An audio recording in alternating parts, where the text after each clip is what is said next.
Welcome students, we are back with another lesson.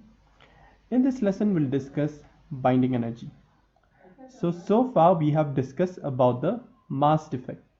In mass defect I've showed there is a mass difference coming into a picture.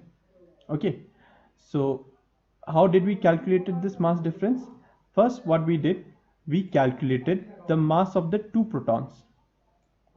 This is the mass of the two protons. Then we have calculated the mass of the two neutrons. The mass of the two neutrons. Then what you can do is you can add these two masses.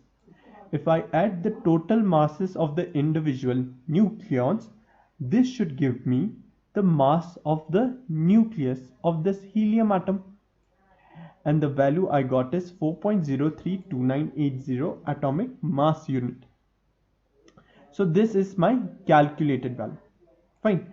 But experimentally it has been found that the mass of the helium at nucleus is 4.00280 atomic mass unit. So can you see the two masses, the mass which we have calculated and the mass which has been found experimentally, they are not equal. If they are not equal, then there is a mass difference coming into a picture. That mass difference is showed here. How did you calculate it? By subtracting the two masses. So can you see this mass difference which I have showed with delta M? Delta M equals to 0.030180 AMU. So this is the mass difference, or this is also known as your mass defect, which comes into a picture. Clear? And now the question comes, what happens to this mass difference? Where is this extra mass going? If I calculate the mass of the individual nucleon, I should get this much mass. But if I do this experimentally, I am getting this much mass. So where is this extra mass going? This extra mass is being converted into a energy. This extra mass is being converted into energy, which keeps the nucleons binded together. Fine. That means, see, there is a proton, there is a neutron. So obviously there must be some force applied so that they stay within the nucleus. Isn't it? There must be some force applied so that this proton and this neutron stay inside the nucleus. They don't escape the nucleus. So where is this force coming from? This force is coming from the energy. This energy is being converted from the mass. And which mass? The mass difference which we have calculated here. This mass difference is being converted into energy. So what this energy does? This energy binds the nucleons inside the nucleus. That means it keeps the proton and neutrons inside the nucleus. So let's revise. So the mass defect, this mass defect is being converted to energy. This energy binds the nucleons inside the nucleus.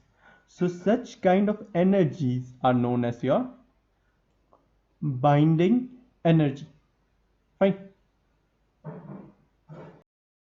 So there's one more way to define your binding energy. Okay, so for this, consider you have a nucleus inside the atom. Inside the nucleus, the nucleons, the protons and the protons are binded together with some energy. Similarly, the neutrons and the neutrons are binded together with some energy. Similarly, your proton and neutrons are binded together by some energy, and neutron and protons are binded together by some energy. Fine. So I can define the binding energy also as the amount of the energy which is being supplied to the nucleus in order to break this nucleus. That means if you supply this energy, the neutron and the proton will break away and they will move away from the nucleus. Similarly, the proton and the proton bond will break away and they will move away from the nucleus. So I can define the binding energy also as the energy required to break the nucleus into its constituent nucleons. That means I can break the amount of the energy being supplied to break this nucleus back to protons and neutrons. So that amount of the energy required is known as the binding energy, which will be the same amount of the energy required to hold them together inside the nucleus.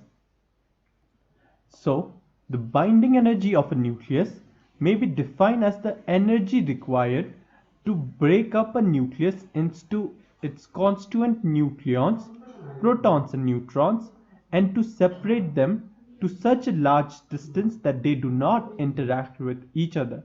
Such kind of energy are known as your binding energy. Fine. So that's it for today's class. Thank you.